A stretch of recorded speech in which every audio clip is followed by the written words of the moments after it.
성부와 성자와 성령의 이름으로 아멘. 파우스티나 일기 570번의 말씀입니다. 내가 내게 말하는 것들을 모두 기록하여라. 너가 이 지상에서 임명받은 의무는 전 세계를 위해서 자비를 청하는 것이다. 신뢰하는 마음으로 나의 자비에 의탁할 때까지는 어떤 영혼도 죄를 면제받을 수 없다. 그렇기 때문에 부활 후의 첫 주일은 자비의 축일이 되어야 한다. 그날의 사제들은 모든 사람들에게 나의 끝없이 깊고도 큰 자비에 대해서 말해야 한다. 나는 너를 내 자비의 관리자로 세울 것이다. 좋으신 주님, 20세기의 한 수도자를 통해서 이 시대가 자비의 때이며 구원의 날이라고 그 성령을 통해서 말씀하신 그 말씀을 우리는 들었습니다. 우리가 지금 이 성주간을 지내는 이 시점에서 다시금 우리는 예수님의 그 부활을 바라보며 이 성주간을 지내겠지만 이 21세기에 부활 제2주일을 자비의 축일로 또 지내라고 말씀하셨듯이 우리는 또다시 이 하느님의 자비가 얼마나 중요한지, 우리가 부활하셔서 우리에게 베풀고자 하신 것이 바로 그 열매인 자비임을 우리가 깨달을 수 있는 시간이 될 수 있도록 이 시간 이 자리에 모인 당신 자녀들의 그 마음의 그릇을 의탁의 그릇으로 변화시켜 주시고, 이들이 진정 이 자비의 모임을 통해서 자비로운 자로 내가 변화되는 것이 아니라 당신께서 부르셨으니 그 부르심에 합당한 삶을 살아갈 때 어느새 내 자신이 자비의 존재로 변화되어 감을 믿고, 또 오늘 이 시간 당신께 의탁하는 자녀들에게 당신의 자비의 영을 충만히 내려주시고, 또 지금 내 자신이 지금 현실적으로 견디기 힘든 여러 고통의 늪 속에서도, 또 산재되어 있는 현실적인 또 어둠 속에서도 이미 당신께서는 자비를 베푸시기 위해 주저하지 않으시고 우리에게 자비를 베풀어 주심을 믿게 하시고, 또 이 자리에 우리의 기원들이 온전히 이루어지기를 바랍니다. 어머니신 마리아께서도 이 시간 저희들을 위하여 빌어주시어 진정 당신께서 자비의 어머니로서 그 십자가 아래 아드님의 죽음에 온전히 일치하였듯이 그 넉방에서 흘러나오는 물과 피가 온전히 헛되지 않도록 당신의 그 예수님의 성심과 일치된 당신의 성심도 칼에 깨찔리듯 상처 입으셨지만 예수님의 그 상처와 당신의 상처 입으심으로 우리의 병고가 나음을 받을 수 있도록 어머니신 마리아여 이 시간 저희들을 위하여 빌어주소서. 천상의 모든 군대들과 저희 각자들에게 맡겨주신 수호 천사들도 이 시간 특별히 저희들을 위하여 빌어주십시오. 이 모든 기원들을 우리 주 예수 그리스도를 통하여 비나이다. 아멘. 샬롬 알레카. 여러분들 인사하셔요. 샬롬 알레카. 알레카. 평화가 당신과 함께. 샬롬 알레카. 그래요. 오늘 우리 이 자비의 사도 모임에 제가 지금 지난달까지 이 자비의 여정의 그 1단계부터 4단계까지, 그래서 내가 죄인임을 자각하는 단계에서 자비의 하나님을 믿으라, 그리고 자비의 빛으로 나아가라, 그리고 자비 안에서 고백하라 라는 그 4단계까지 왔는데, 오늘 우리가 그 5단계를 해야 되는데 5단계가 자비를 입으라라는 것입니다. 근데 지금 우리 그 전례력으로 지금 우리는 이 성지주일과 더불어서 이제 시작된 이 성주간의 월요일에 우리는 이 성주간을 보내고 있습니다. 지내고 있는 것이죠. 근데 우리가 이 성주간 어떻게 보면은 그 이름에도 드러나듯이 이 주간은 거룩한 주간이라는 거예요. 왜냐? 바로 이 성삼일이 들어있으니까. 이 성삼일, 성목요일, 성금요일, 성토요일 더불어서 부활 성야가 바로 이 주간에 있기 때문에 이 주간을 거룩한 주간, 또 거룩한 3일. 우리는 어떻게 보면 이 40일, 이 사순 시기를 이렇게 지내오면서 우리가 이제 막바지에 이른 이 사순 시기에 다시금 우리는 이 21세기에 제가 시작하면서 여러분들에게 봉독해드린 파우스티나 여기 570번에도 나와 있듯이 예수님께서 부활 후에 첫 주일은 자비의 축일이 되어야 한다라고 예수님이 그렇게 말씀을 하셨는데 이 되어야 한다라는 것은 어떤 당위성을 드러내는 거죠. 그렇잖아요. 그러니까 이게 2000년 동안 어떻게 보면은 이 인류의 역사는 바로 자비의 역사라고 해도 과언이 아니죠. 왜냐하면 하느님이 창조하신 이 하느님 나라를 어떻게 보면은 그 분열되고 타락해버린 인간으로 인해서 하나님께서는 자비를 베푸실 수밖에 없었고, 자비는 창조 때부터 함께 해왔고 또 성경의 역사는 자비의 역사예요. 그래서 성경에 나오는 많은 사람들, 그 인물들을 보면은 처음부터 하나님께 합당한 자는 아무도 없었죠. 예. 그러나 하나님께서는 그들에게 자비로 이끄셨다는 거예요. 먼저 그들을 뭐예요? 죄의 어두움에서, 죄악의 타락에서 그들을 건져야 되는 것. 그것이 바로 하나님의 자비하심이죠. 하나님은 사랑이시지만 또 당신의 그 속성인 자비를 베푸시는데, 특히 20세기의 그 한 수도자를 통해서 예수님께서는 또 한 영혼을 이렇게 택하시면서 그 성령께서 33년을 살다가 가셨어요. 그래서 어떻게 보면 예수님 생애하고 아주 유사하죠, 그죠? 그리고 그분의 말년의 삶을 보면은 몇 가지의 곧 병 때문에, 그래서 아무것도 먹지 못하고, 그러나 이 성녀는 뭐예요?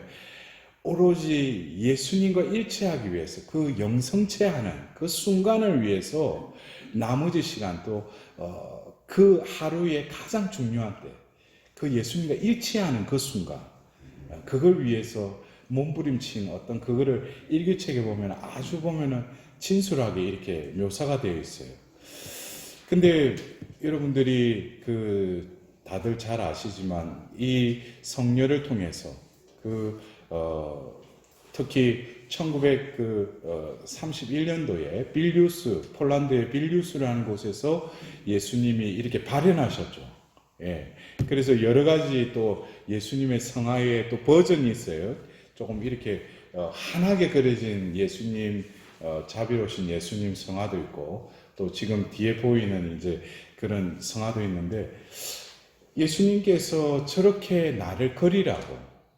그러나 저 그림의 그 특징은 우리가 16세기의 그 말가리타 성녀를 통해서 예수님은 바로 당신의 상처난 그 성심을 보여주셨죠. 이것도 뭐냐면은 하나님의 자비하심이 얼마나 지극히 풍요로운지를, 당신이 인류의 죄로 이렇게 상처 입었다는 것을 그 성녀를 통해서 드러내신 거예요.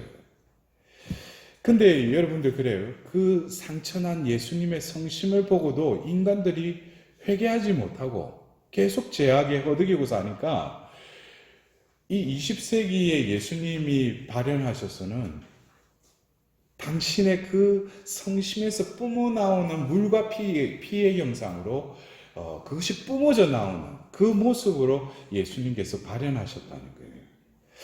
저는 자비로우신 예수님 성화를 받아보면서 그 자비의 어떤 역사 가운데 하나님께서 얼마나 급하셨으면 이제 뭐예요? 자비를 나에게 오는 영혼들은 그냥 자비를 폭포수처럼 그냥 뿜어주겠다는 거예요.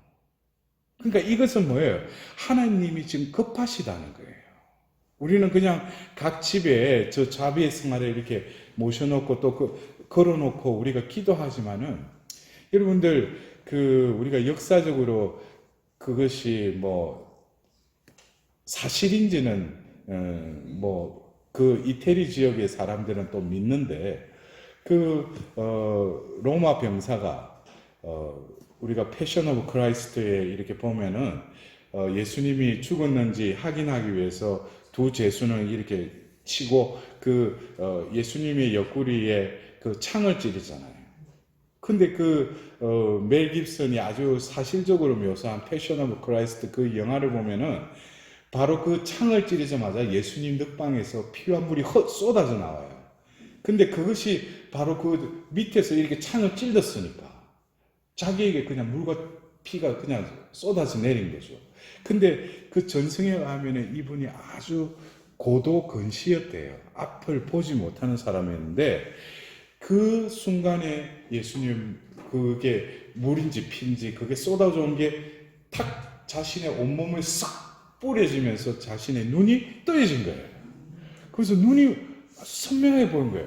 그러면서 그 앞에서 꿇어앉아요. 그 장면이 나오는데 그 장면이 중요한 게 아니라 그분이 아마 남은 여생에 또 어떻게 사는지 모르지만 성인이 되었다는 전성이 있습니다. 그래서 제가 정확하게 기억을 못하는데 이태리의 어느 도시의 이름이 긴창이라는 이름의 이 성인을 기리는 도시 이름이 있대요. 근데 제가 말하고자 싶은 것은 그 성인이 그 예수님의 피와 물이 튀었는데 그것으로 인해서 뭐예요? 그 눈에 보이지 않는 그 눈도 뭐예요? 시력이 되찾아졌을 뿐만 아니라 그 겉에 튄 그 물과 피가 그 안으로 스며들면서 뭐겠어요? 영혼에까지 미쳐서 그 성인이 병사가 어떻게 했어요? 예수님을 이제 알게 된 거죠. 이분이 바로 우리가 기다렸던 메시아라는 걸 알게 됐겠죠. 바로 육신의 눈뿐만 아니라 어떻게 믿음의 눈도 떠있은 거죠. 근데 우리가 자비의 5단 기도도 예수님께서 그 성령을 통해서 이렇게 가르쳐 주신 그 자비의 5단 기도의 말미에 보면 그러잖아요. 예수 성심으로부터 뭐예요? 쏟아져 나오는 피와 물이시여 그랬어요. 그렇다면은 우리가 자비의 성 앞에서 우리가 자비 5단 기도 받을 때 그 병사에게 쏟아진 그 물과 피처럼 우리에게 그 자비가 임했더라면은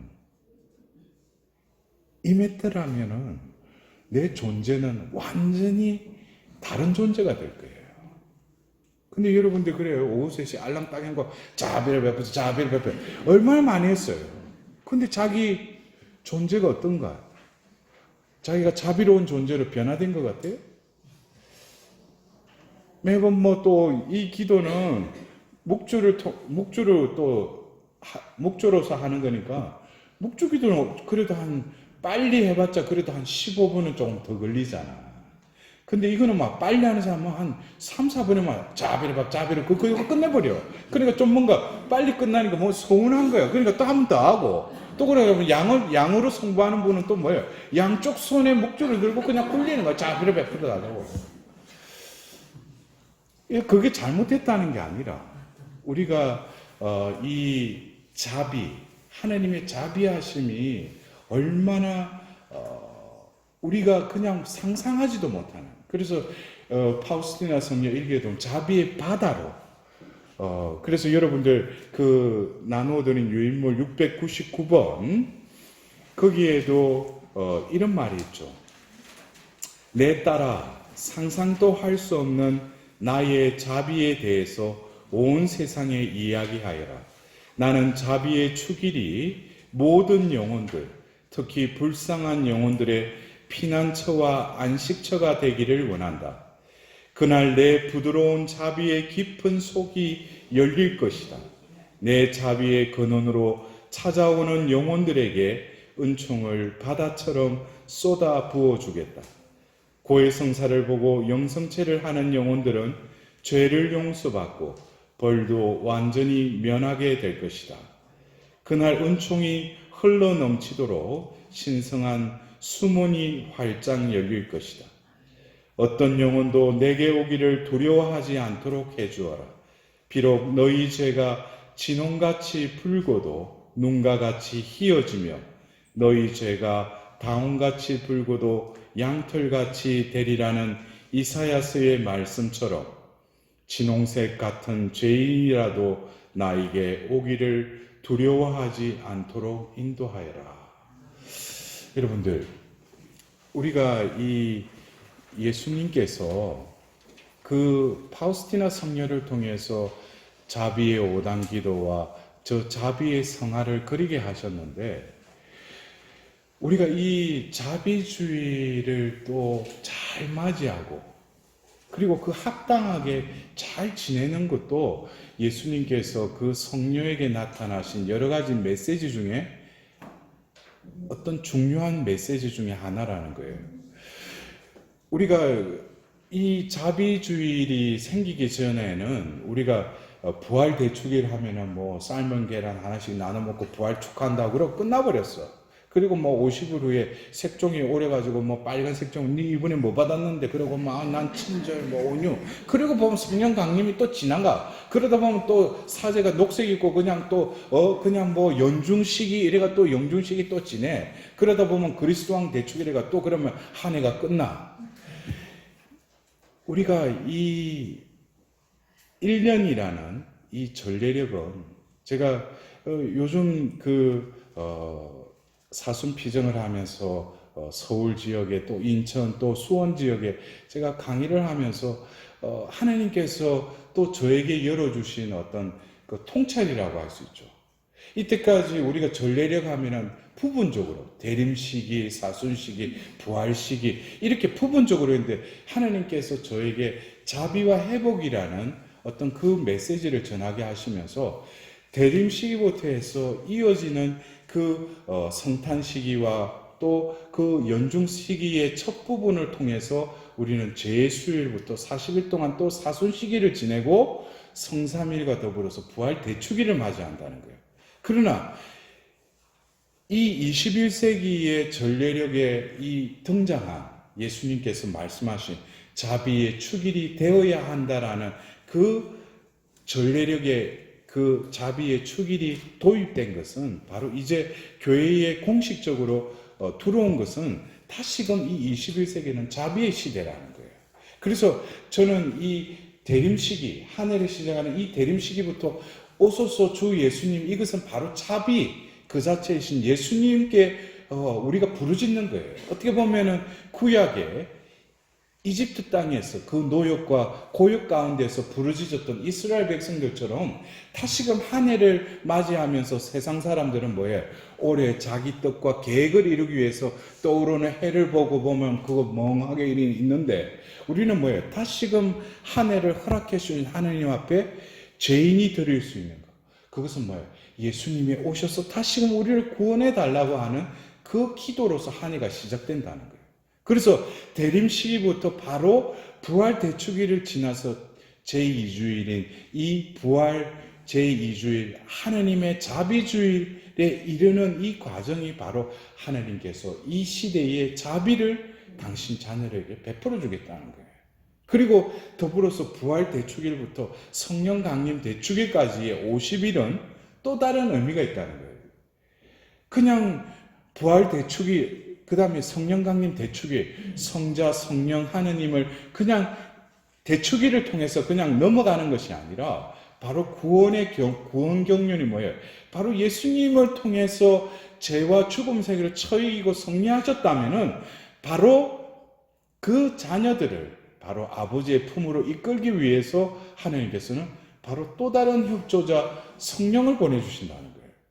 그게 바로 신약의 피크예요. 어떻게 보면 예수님은 와서 그것을 베이스를 깔아놓고 결국 구약의 예언자를 통해서 말씀하신 그 예언이 이루어진 것은 바로 오순절날 성령이 임함으로써 새 계약이 완성되는 거예요. 그래서 지난주 우리가 토요일날 에ze키엘서 37장 그 26절에 평화의 계약을 이루리라. 그것이 결국 새 계약이 이루어지고 나서 하나님께서 뭐예요? 창세기 21장에 나 사도 요한은 새하늘과 새 땅을 보았습니다 하면서 바로 그 에제키엘서 37장 26절의 평화의 계약에 이어서 나오는 내용이 다시금 묵시록 21장 3절에 되풀이돼서 나와요. 이거는 뭐냐면 하나님께서 그 평화의 계약을 이루시겠다는 거죠. 그래서 21장 5절에 뭐예요?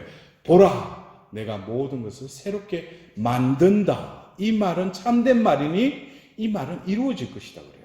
결국 우리가 살고 있는 이 시대에 하나님께서는 이 회복의 그 날, 그 때를 위해서 하나님께서는 먼저 뭐예요? 우리에게 자비를 입으라는 거예요. 그래서 여러분들이 어떻게 보면은 좀 생소할 수도 있어요. 제가 뭐 이런 말씀을 제가 뭐 공부를 하고 연구를 해서 깨닫는 게 아니고 어떻게 하다 보니까 하나님이 지저라 그러니까 하다 보니까 이렇게 돼버린 거예요. 이게 인생이 꼬이기 시작인 거지. 그러다 자비만 전하는 게 아니라 자비는 회복의 필수 조건이고 회복은 자비의 충분 조건이라는 그 명제가 딱 떠오르는 거예요. 그러니까 뭐예요? 자비를 입었으면은 회복돼야 돼. 어떻게 회복돼야 되는가?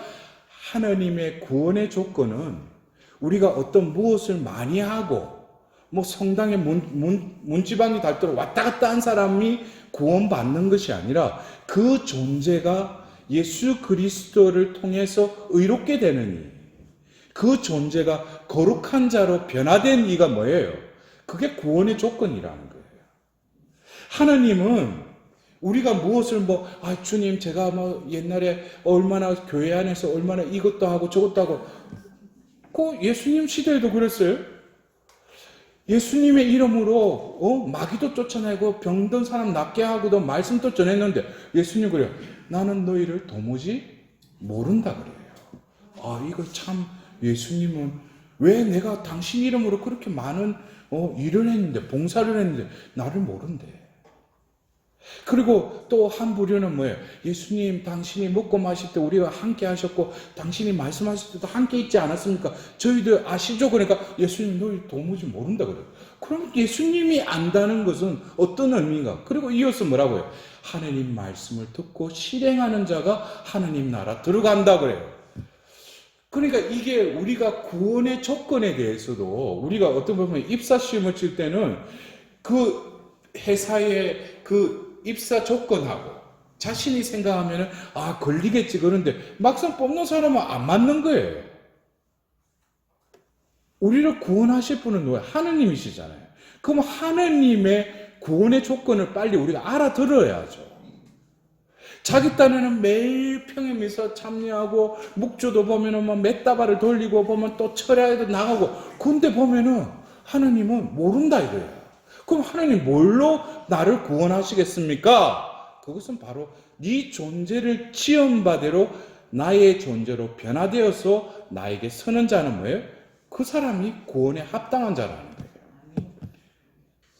그래서 제가 좀 발음이 안 되지만 에페소서 1장 3절에 창조 이전에 하나님께서는 그리스도 안에서 우리를 어떻게 거룩하고 흠없는 자로 이 흠이 발음이 안 돼. 흠없는 자로 미리 정하셨다는 거예요. 이게 뭐냐면은 이 에페소서 1장 3절의 이 말씀을 통해서 우리의 원래의 존재됨을 흠없고 거룩한 자라고 분명히 명시해 놨어요.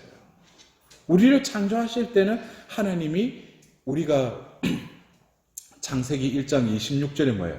우리와 비슷하고 우리와 닮은 존재를 만들자 그랬죠. 그것이 바로 사람이에요. 그러나 인간은 타락했죠. 그러나 하느님이 이 세상에 사람을 창조할 때는 창조된 우리가 볼 때는 갓난아이들이 우리가 볼 때는 엄마 품 안에서 그냥 아무것도 눈도 제대로 못 뜨고 있는 것처럼 그때는 뭐예요? 죄가 없는 상태죠. 그 이후로부터 뭐예요?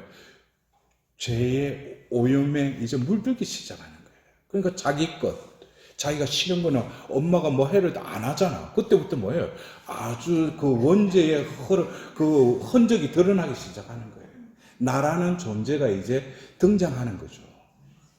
그전에는 하나님이 우리를 이 세상에 낼 때는 아담을 창조하셨을 때 그 당신의 숨으로 창조하셨듯이, 그러면 우리가 왜 아담이 죄 지었는데 왜 내가 원죄의 물듦을 입었는가? 그것은 여러 가지 뭐 어떻게 신학적으로, 근데 그거는 복잡하고 우리가 쉽게 표현하자면은 우리 한국에 태극마크를 달고 축구 국가대표팀이 있잖아요.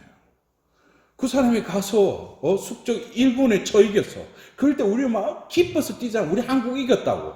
내가 직접 내가 골 넣은 것도 아닌데 내가 기뻐하는 거예요. 그 사람이 대표라는 거예요. 우리가 아담이 죄를 지었다. 그게 창세기 3장에 아담과 하와가 죄 짓지 내가 죄 지었나? 아니라는 거예요. 하나님은 그 아담을 창조할 때 이미 그 안에 뭐예요? 모든 인류를 창조하신 거죠. 그래서 우리가 아브라함이 되기까지 100세에 이삭을 주듯이 또 뒤에 야곱을 통해서나 계속 뭐예요? 사무엘도 그렇고 그 어머니의 태를 닫은 이유는 나만이 뭐예요? 그 후사를 있게 하는 장본일이라는 거예요. 그냥 남녀가 뭐 잠자리 든다 해가지고 애를 들쑥 놓는 게 아니라 하나님께서 허락하셔야 된다는 거예요. 그래서 우리가 이 사순 시기를 지내고 지금 성주간을 지내면서 다시금 우리는 이 하느님의 자비하심이 얼마만큼 간절하셨으면 이제 20세기에 파우스티나 성녀를 통해서 저걸 그리라고 한 거예요. 그 성심에서 뿜어져 나오는 그 피와 물로 너희들에게 자비를 베풀어 주겠다고. 근데 특별히 뭐예요? 부활 그 다음 주일날, 하나님의 자비 주일날 그 수문이 열린다고 해요. 자비의 수문이 열린다고. 그래서 거기에 와보면 고해성사와 영성죄를 하는 영혼들 뭐예요? 그 전에 지은 죄를 다시금 어떻게 깨끗하게 해주겠다는 거예요. 진홍색, 다홍색 같으다 양털처럼 눈처럼 하얗게 변화시켜 주신다는 거예요. 그러니까 여러분들이 그래요. 우리 팔로티에의 이 폴란드 선교사들이 1990년도에 한국에 와서 보니까 저희 수교회 같은 경우는 보편 사도직이라서 어떤 사도직이라도 할 수가 있어요. 근데 한국에 온 사제들이 한국에 보니까 이 자비 신심이 아직 알려지지 않은 거예요. 그래서 자비 사도직을 하게 됐고 지금도 하고 있지만, 어떻게 보면은 이 팔로티헤와 또 이 파우스티나 그 수녀님이 몸담고 있었던 자비의 성모 수녀회, 여러분들도 그 쿠라크프 가면은 그게 바르샤바에도 있고 그렇지만 쿠라크프 그 파우스티나 성녀 유해가 그 시신이 아직까지 있는, 제가 작년에도 거기 가서 그 수녀님의 그 2층 방을 보고 왔어요. 죽기 전까지 머무셨던 방. 근데 그 수녀회에서도, 왜냐하면 이 자비의 5단 기도가 그때 당시에 폴란드가 공상치하에 있었잖아요. 그러니까 이거를 제가 우리 팔로티의 어떤 신부님을 통해서 들었어요. 그때 당시에 이 파우스티나 성녀에게는 예수님께서 이미 모든 메시지를 다 주셨지만 성인이 되기까지는 뭐예요? 이거를 공포하면 안 되고 이거를 신심행위를 하면 안 돼요. 근데 아맘니의 이 팔로티의 사제들이 자비의 5단 기도를, 그러면 자비의 이 파우스티나 성녀의 일기를 보급하기 시작한 거예요. 그래가지고 제가 얼마 전에 우리 같이 사는 그 폴란드 신부님이 그런 거예요. 그 파우스티나 성녀께서 살아생전에 영적인 고해사제, 지금 이제 복자품에 오르셨죠. 미카엘 소포치코라는 그 예수의 신부님한테 이 성녀는 일체 예수님이 뭐 나타나셨다, 뭘 보여주셨다, 그것도 고해사제에게만 이야기했어요. 다른 사람들은 그냥 빵 굽고 정원사에 일하고 보면 허드렛 일하고 말이 없고 그러니까 다 보면 뭐 겉으로 봐서 사람 판단하면 안 되잖아. 근데 그 성녀가 죽고 나서도 무슨 시성할 그런 건 엄두도 못 낸 거예요. 근데 이 팔로티의 사제들이 그걸 추진을 한 거예요. 그러면서 폴란드 교황인 요한 바오로 2세 교황께 그것을 하면서 복녀에 오르고 또 성인품에 오르는 데 있어서 이 팔로티해가 일익을 한 거죠. 그래서 바로 이 미카엘 소포치코 신부님한테 한 말씀 중에 파우스티나 성녀에게 예수님이 너가 수녀원을 세워라 그랬어요. 너를 통해서 수녀원을 세울 거다 그랬는데 사라 생전에는 수녀원이 없었어요. 안 세웠어요. 33세 그냥 젊은 나이 돌아가셨는데. 근데 그 이후에 우연한 기회에 미카엘 소포치코 신부님을 통해서 바로 파우스티나 수녀님을 통해서 세우겠다는 그 수녀회를 이 신부님을 통해서 또 세우게 돼요. 그게 이미 그 성녀가 살아 생전에 그 신부님한테 했던 그들이 젊은 여자들이 모여서 첫 서운하는데 그러면서 그 성당의 그 스테인드 글라스까지 예수님이 다 말해주시는데 그 미카엘 소포치코 신부님이 우연히 젊은 여자들이 찾아서 하는데 하나님 앞에서 서약을 하는데 바로 그 성녀가 했던 그 성당에서 그걸 하고 있는 거예요. 그러니까 일치에 오류가 없는 거죠. 그러면서 지금 또 그 수녀회가 창립이 됐는데 그 수녀회의 총장 수녀님도 그런 거예요. 자기들이 이 팔로티해와의 관계를 끊어서는 안 된다고. 이들이 우리의 어떤 이 자비를 전하는데 한 구심적인 역할을 했다고 그렇게 총장 수녀님의 글에도 이렇게 나와 있어요. 그래서 우리가 한국에서 어떻게 보면 이 자비 사도직을 하면서 특히 지금 이제 이번 성주간의 성금요일부터 또 9일 기도가 시작되죠. 그리고 이어서 부활 제2주일 하나님 자비주의를 성대히 지내라 해서 또 우리가 그거를 오래전부터 그거를 행하고 있는데 여러분들이 그래요.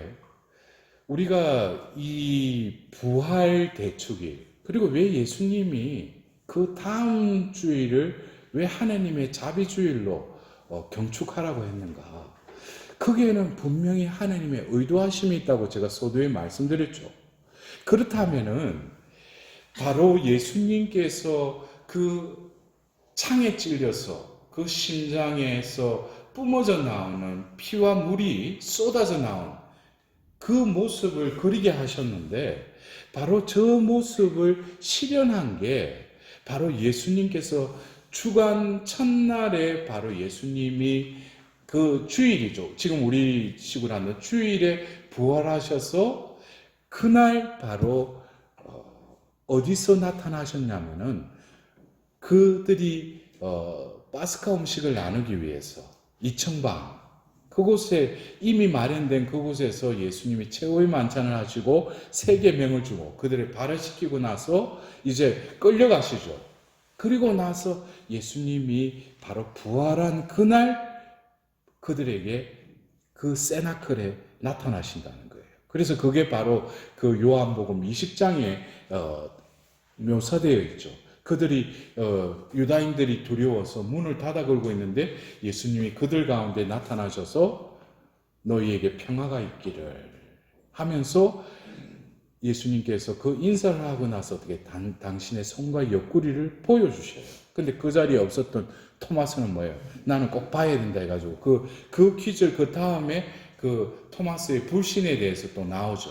근데 바로 예수님은 부활하자마자 그들에게 나타나셨다는 거예요. 나타나셔서 당신의 손과 옆구리를 보여주시고 나서 이어서 예수님께서 요한복음 20장 23절에 그들에게 숨을 내쉬면서 성령을 받아라 그래요. 그러면서 누구의 죄든지 용서하면 용서를 받을 것이고 그대로 두면 그대로 남아있을 것이다 라고 말씀하셔요. 이 말씀이 바로 토마스의 그 보고야 믿느냐 그 말씀까지가 바로 부활 제2주일 하나님의 자비주일 날 전 세계 교회에서 그날 복음 텍스트로 선포되는 게 바로 그 귀절이에요. 그래서 예수님께서 부활하시자 바로 행하신 것은 그들 가운데 나타나셔서 당신의 손과 옆구리를 보여주신 것. 그래서 지금 자비의 성화에도 이 왼손에 심장을 이렇게 얻고 가르치는 그 손에도 상처가 있죠. 그 다음에 옆구리에 그 상처도 있죠. 그 상처를 이렇게 드러내시면서 예수님께서는 그들에게 성령을 받아라 그랬어요. 근데 성령을 받아라 그러면 왜 사도행전에도 성령이 불의 모양으로 임하셨는데 왜 이쪽에도 왜 성령을 받아라 하시는가? 그거는 조금 틀려요. 틀리다기보다도 성령의 속성 중에 우리가 이 요한복음 20장 23절에 성령을 받아라 하고 이어서 뭐라고 하냐면 누구의 죄든지 용서하면 죄가 나와요. 그리고 용서가 나와요. 이거는 뭐냐면 바로 하나님의 자비를 일컫는 말이죠. 하나님이 무상으로 무조건적으로 인간의 죄를 용서하는 것이 그게 뭐예요? 그게 하나님 자비잖아요. 그런데 성령을 받아라 하고 나서 왜 그 말이 이루어짐을 왜 또 뒤이어서 말씀하신 거 그거는 자비가 너희들 안에서 실현될 것이라는 거예요. 자비가 내가 그렇죠. 누구의 죄든지 용서하면 그 죄는 용서받을 것이다 그래. 이 말은 우리가 어떤 용서하는 법, 내 안에 상처 치유받는 법 그렇지만 이 요한복음 20장 23절의 이 말씀을 우리가 제대로만 알아듣는다면은 예수님이 숨을 내쉬면서 성령을 받아라. 이거는 자비를 받아라 이거예요. 그러나 이 자비를 받는 게 예수님께서 매번 늑방이 열려가지고 물과 피로 그러면 완전히 온몸에 보면은 얼마나 물이 피가 많았길래 계속 원할 때마다. 그러니까 그건 뭡니까? 하나님께서 자비를 베푸시면 우리 눈에 보이지 않는 은총이잖아요. 그 은총은 성령의 또 역할이기도 하다는 거예요. 그래서 예수님께서 성령을 받아라 그런 거예요. 이거는 뭐예요? 자비를 받아라, 자비를 입어라 이거예요. 그러면 자비를 내가 입으면은 바로 뭐예요? 내가 죄를 용서받을 뿐만 아니라 나에게 피해를 주고 나를 상처 줬던 그 사람도 뭐예요? 내가 용서하는 것이 아니라 나에게 임하신 그 자비가 내가 먼저 자비를 입어야 돼. 그러면 그 자비가 나 안에 머물 뿐만 아니라 그 자비가 흘러간다는 거예요. 그러면 용서는 내가 하는 것이 아니라 자비로 인해서 뭐예요? 저절로 되는 것이 용서라는 거예요. 그러니까 이게 자비에 대해서 모르니까 용서도 뭐예요? 어떻게 하면 용서를 하려면은 네 입장, 그 사람 입장이 돼보고 보면 서로 어떻게 마음을 넓게 가지고 보면 그것은 인간적인 그러니까 뭐예요? 용서가 됐다고 해갖고 한참 기쁘다가도 몇 년 지나가지고 또 그 사람 만났는데 또 화가 오르는 그게 뭐냐? 이 용서라는 것은 바로 신적인 사랑의 실현이에요.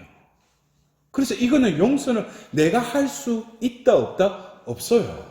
그래서 제가 소품을 받고 이제 초짜 때 고의소에 앉아가지고 와가지고 신자가 와서 신부님 그 사람 용서하려고 하는데 도저히 안 된대. 근데 이제 신부가 된 지 얼마 안 되니까 내가 막 그러면서 훈화를 하면서 그래서 베드로가 아시죠? 성경에 보면 7번씩 1원번이라도 해요. 예수님이 아니다. 7번씩 1원번이라도 되라. 이런 거. 그러니까 자매님 지금 용서 못하는 거 어떻게든 용서하세요. 그러니까 이 자매가 거기서 그냥 근데 그 건너편에 커튼이 가려지는데 뭔가 한숨이 세워져서 나오는 것 같아. 근데 문을 닫고 그냥 떠나는데도 뭔가 발걸음이 무거운 것 같아. 나는 성경을 말씀 그대로 보면 그 사람한테 훈화를 주는데 왜 저 사람이 무겁게 갈까? 거기서 와서 짐을 내려놓고 가 있는데 다시 짐을 지고 또 가는 거야. 그래서 이게 뭘까? 근데 그 이후에 이 용서라는 거는 내가 용서해야 죄가 되는 게 아니에요. 하나님으로부터 용서를 받아야 돼요. 용서할 수 있는 힘을 내가 받지 않으면은 거칠해지고는 내 저 사람 용서했다. 용서한 거 아니에요. 하나님의 자비가 드러나는 것이 용서라는 거죠. 그래서 우리가 이 하나님께서 왜 예수님을 보내셨는가? 바로 죄와 죽음의 세계를 이기게 하기 위해서 예수님께서 십자가에 못 박히시면서도 엘리 엘리 레바 사박다니 하고 하나님 나의 하나님 어찌하여 나를 버리시냐할까 라고 절규했는데도 하나님은 그것을 그냥 침묵 중에 바라보고 계셔요. 왜? 이루셔야 되니까. 당신의 뜻을 이루셔야 되니까. 죄와 죽음을 처이기셨죠? 예수님은 처이기셨어요. 성리하셨죠? 그런데 뭐예요? 당신의 이 인류도 죄와 죽음에서 벗어나야 될 거 아니야. 그러면은 어떤 방법이야? 그때 자비를 베풀어 줘야 되는 거예요. 그래서 우리가 왜 예수님께서 가르쳐주신 그 자비의 5단 기도의 성모성 자리에 왜 예수님의 순환을 보시고 저희와 온 세상에 자비를 베푸서 왜 이 순환을 통과해야 된다는 거예요. 구약의 하나님께서도 자비를 계속 베풀어 주셨어요. 그러나 동물 피로 순간순간에 그냥 임시 방편적으로 자비가 임해서 그 죄가 사해졌지만은 예수님은 하느님이셨지만은 속죄양이 되셔서 인류의 모든 죄를 한 번에 영원히 이루셨다는 거예요. 그러나 중요한 것은 바로 이 순환과 부활의 그 열매가 바로 자비라는 거예요. 그러니까 부활하고 나서 바로 그 예수님께서 하고자 하셨던 것이 먼저 그들에게 자비를 베풀어야 했다는 거예요. 예수님과 3년 동안 동고동락하면서 하느님의 은총을 얼마나 받았겠어요. 예수님이 그냥 숨만 쉬도 그것은 창조 때 그 숨이 그냥 뿜어져 나오는데, 그러나 결국 예수님의 은총 따로 내 안에는 내 것으로 가득 차 있는 그 존재됨은 예수님 바로 옆에 있어도 내 존재가 구원받지 못한다는 거예요. 중요한 것은 내 존재가 변화가 일어나야 돼요. 근데 변화의 첫 단계가 죄에 웅크리고 있는 우리의 영혼을 다시금 풀어서 그 억압에서 그 매듭을 풀어서 다시금 이렇게 세우는 거예요. 그것이 예수님이 부활하셨듯이 우리들도 다시금 이렇게 세우는 거예요. 그것이 바로 세례성사에 이미 이루어졌죠. 그리고 고해 성사 때도 바로 이 자비의 성사를 통해서 죄에 빠져 있는 우리들을 다시 이렇게 세우시는 거죠. 근데 우리가 이 전례력에 있어서 예수님의 그 순환은 부활로 이어질 뿐만 아니라 바로 그 다음 주에 자비주의를 통해서 완성이 되는 거예요. 이 순환의 의미가 부활과 더불어서 자비를 베푸심으로 빛을 발하는 거예요. 이게 열매라는 거예요. 그래서 예수님께서 바로 주간 첫날, 부활하신 날, 그 새벽에 베드로, 요한이, 막달라 마리아와 몇 명 여자들이 예수님 빈무덤을 보고 놀랐잖아요. 그리고 베드로하고 요한도 가서 보니까 그 예수님을 쌌던 그 수건이 깨켜져 있는 걸 봤잖아요. 근데 그들은 믿지 않았다고 그랬죠. 그러니까 그 하루 동안 얼마나 보면 심란했겠어요. 예수님을 누가 훔쳐갔다. 아니다. 예수님이 보니까 생전에 보니까 예수님 사흘 만에 다시 사네. 그들이 엄두도 못 내. 왜? 죽었던 사람들이 다시 살아난다는 것은 이해가 안 되는 거죠. 근데 예수님께서 그날 바로 그들에게 나타나셔서 자비를 베푸신 거예요. 그래서 우리가 지금 이 21세기를 살면서 전례력에 그냥 하루 부활 저희 2주일 날 하나님 자비주일이라더라. 그래서 어디 자비 미사 하는데 그리고 가가지고 요한성당 양덕원 자비산 가가지고 한번 보면은 줄 기다렸다가 고해성사 또 보고 그리고 전대사 받아야지. 그런 편협적인 그런 신앙생활 하지 마시고 올해는 이 성주간을 지내면서 우리는 예수님의 그 순환과 묻히심과 그 부활과 더불어서 우리는 하나님께서 자비를 베푸실 그 자비주의를 또 바라봐야 된다는 거예요. 그래서 제가 계산을 해보니까 바로 제 수요일부터 자비주일까지가 딱 50일이에요. 딱 50일이야. 그리고 또 부활 대축일부터 성령 강림 대축일까지가 딱 50일이에요.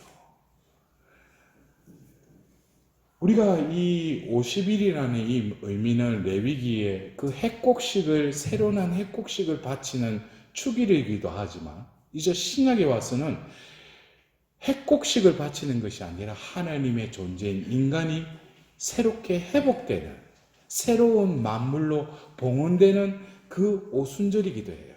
그래서 우리는 저는 그래서 여러분들에게 자비의 메시지와 더불어서 회복의 메시지를 제가 전하는데, 그래서 이 자비의 때는 바로 대림시기부터 첫 해의 시작부터 자비 주일날 거기에 달해요.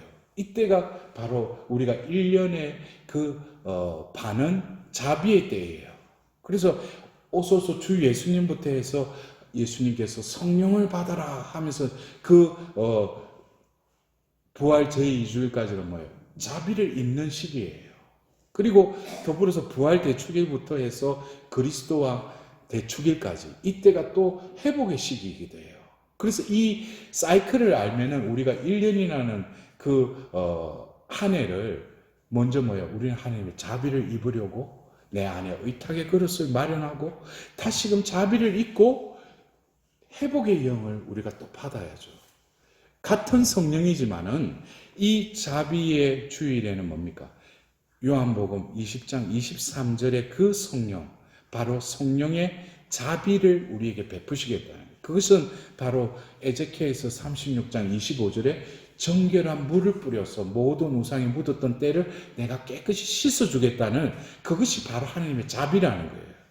그리고 더불어서 그 에제키엘서 36장 26절 이하에 돌과 같은 마음을 살과 같은 마음으로 바꿔줄 뿐만 아니라 너희들이 지키려고 했던 모든 법규와 규칙들을 지키게 될 것이고, 너희들을 데리고 들어갈 약속의 땅으로 내가 데려갈 것이고, 더불어서 너희는 나의 백성이 되고 나는 너희의 하나님이 될 것이다. 이것이 뭐냐면은 결국 하나님이 나를 정결한 물을 뿌려가 다 때를 다 씻기는 거야. 이거는 뭐냐? 죄로 인해서 내 내 영혼에 묻었던 때를 깨끗이 씻어줄 뿐만 아니라 하나님께서 뭐예요? 내 존재를, 원래 당신이 창조한 존재를 어떻게 바꿔주겠다는 거예요. 회복시켜 주시겠다는 거예요. 그것이 바로 이 전례력을 통해서 명확하게 있는데, 우리는 그거를 뭐예요? 분명히 시기에 사제의 제의 색깔도 바뀌는데 그게 뭔지 몰라요. 지금 부활 시기지, 지금 뭐 연중 시기지. 그 퍼즐은 조각은 볼 줄 몰라도 전체를 못 보는 것이죠. 그래서 여러분들이 제가 이 교회에 와서도 뭐예요? 자비 회복 세미나를 전하는 게 전체를 보라는 거예요. 그러면은 이 사이클만 이해를 하면 1년이 이 흐름 속에서 뭐예요? 전체 가운데서 내가 지금 여기 와 있구나. 그럼 여기 가야지. 이걸 알아차릴 수가 있다는 거예요. 그래서 여러분들이 아까도 제가 말씀드린 구원의 조건은 어떤 옵션에 있는 게 아니라 그 본체에 있다는, 내 존재에 있다는 거죠. 그래서 에페소서 1장 3절에 험없고 거룩한 자를 어떻게 하시겠다? 하나님께서 회복시키겠다. 그러면은 바로 테살로니가 1서 3장 13절에는 뭐라고 나와 있냐면은 여러분이 모든 성도들과 함께 예수 그리스도가 다시 오실 때 그분 앞에 거룩하고 흠없는 사람으로 나설 수 있기를 준비하십시오 그랬어요. 이것은 바로 그 에페소서 1장 3절이 우리의 존재됨을 흠없고 거룩한 자라고 명시되어 있다면 바로 예수 그리스도 앞에 설 자가 뭐라는 거예요? 바로 존재됨이 이 생을 통해서 하나님 자녀로 부르심받고 이 신앙생활을 통해서 어떻게 된다고? 회복돼서 그 존재됨으로 예수 그리스도 앞에 서야 된다는 거예요. 그러면은 신앙생활이라는 그 본질은 내가 무슨 봉사 많이 하고 내가 무슨 기도 많이 하는, 그건 하나의 보조적인 수단이에요. 내 존재가 변화되기 위한 하나의 기능적인 방법론적인 하나의 수단일 뿐이지, 중요한 것은 뭐예요? 내 존재가 그분의 존재로 변화되어야 된다는 거예요. 그래서 우리가 어떤 신부님이, 임신부님이, 발음 잘해, 임신부님이, 뭐라고 했어요? 작곡한 그 곡, 임서신 가시가 아시죠, 다들? 이미 날 보고 뭐라고 했어요? 날 닮았다 소서 그랬잖아요. 우리가 이런 어떤 패러다임이 바뀌지 않으면 신앙생활 수십 년을 해도 뭐예요? 자기 딴에는 이 정도 하면 구원받겠지. 그거는 자기의 구원 기준이에요. 숨은 일도 보시고 시편 139편의 말씀처럼 내가 시로서 이 생명이 모태에 창조될 때부터 뭐예요? 죽을 때까지 하나님은 내가 어디를 가냐? 매양 다 아신다고 그랬어요. 우리가 이 말씀은 죽고 나면 뭐예요? 하나님께서 명명백백이 다 보여주실 거예요. 그러나 뭐예요? 하나님께 와서 머리를 조아리고 자비를 베풀어 달라고 한 것은 하나님은 다 알고는 계셔요. 그러나 중요한 것은 뭐예요? 하나님은 그가 와서 고백하고 자비를 베풀어 한 그 일에 대해서는 뭐예요? 다 잊어버리셔요. 기억하지 않으신다고. 우리의 기억과 하나님의 기억은 이 시스템이 틀려요. 우리는 끝까지 용서하고 하여했다고 해도 또 그 깊은 곳에 기억을 하고 있어. 하나님 뭐야? 한번 용서하면 기억하지 않으셔요. 그러나 다 알고 계셔요. 여러분들 우리가 지금 하나님의 자비 또 이 부활 제2주일 이 하나님의 자비주의 사제들도 잘 몰라요. 그날 자비의 성화를 걸어놓고 그 앞에서 그 자비의 성화를 공경하는 그런 미사여야 돼요. 그냥 뭐 본당 미사 가서 하나님 자비주의니까 전 세계에서 하나님 자비주의 미사하는 거죠. 그러나 하나님 자비를 특별히 신심을 가지고 그 자비의 성화를 모셔놓고 자비의 5단계를 바치면서 또 고해성사와 영성제를 하는 곳이 별로 없어요. 요즘에는 그래도 몇 곳이 생기기 시작해요. 그날 또 뭐 사람들이 많이 모인다니까 또 만들어가지고 하는, 근데 본질은 또 여러분들 보십시오. 이 699번에도 나의 자비는 너무나 위대하기 때문에 사람이거나 천사이거나 어느 누구의 정신도 영원토록 그 깊이를 헤아릴 수 없을 것이다. 존재하는 모든 것은 전부 다 나의 지극한 자비의 깊은 곳에서부터 나온 것이다. 나와의 관계 속에서 모든 영혼은 영원토록 나의 사랑과 자비를 관상하게 될 것이다. 자비의 축일은 바로 나의 깊은 부드러움에서부터 나온 것이다. 자비의 축일이 부활 후 첫 주일에 성대하게 거행되기를 바란다. 내 자비의 샘을 향하여 돌았을 때마다 돌았을 때까지 인류는 평화를 얻지 못할 것이다. 그러니까 이 예수님의 깊은 곳에서 그날 뭐예요? 하나님께서 그를 죽게 하시고 또 부활케 하신 그 하나님의 자비가 어떻게 예수님의 그 성심을 통해서 뿜어져 나온다는 거예요. 그날. 그러니까 얼마나 여러분들 그래요. 뭐 박앤셀 하면 언제부터 해가지고 보면 막 그래가지고 언제부터 해가 앞에 서가지고 보면 막 그거하고 우리가 이 자비를 입으면은 전대사도 그래요. 모든 죄를 깨끗이 해주겠다. 하나님이 얼마나 급했으면은. 근데 여러분들 그래요. 이 지역에서도 보면 하나님 자비 모임이라고 와가지고 보면 뭐 모르고. 지금은 뭐예요? 큰 대목이 지금 기다리고 있는 거예요. 이때를 뭐예요? 여러분들 특별히 제가 그랬죠? 여러분들 하나님 자비로 특별히 선택한 사람들이라고. 그러면 우리가 이거를 잘 준비해야 되는데, 여러분들 1209번에서도 그래요. 이게서는 뭐냐면은 파우스티나 성령에게 또 구일 기도를 말씀하셨어요. 그래서 예수님께서는 자비의 축일 전에 구일 기도를 바치라고 내게 명하셨다. 그리고 온 세상이 회개하고 하나님의 자비 안에 머무르기 위해서이며 이 기도는 성금요일에 시작한다. 나는 내가 이 9일 동안 영혼들을 내 자비의 샘으로 데려오기를 원한다. 그리하여 그들이 이 자비의 샘에서 힘을 얻고 원기를 회복하기를 바란다. 이 자비의 샘에서 그들이 세상살이의 어려움 때문에 필요한 은총들 뿐만 아니라 특별히 죽을 때에 필요한 은총도 얻기를 바란다. 너는 매일 다른 공동체의 영혼들을 내 성심으로 데리고 와서 그들을 내 자비의 바다에 잠겨들게 할 것이다.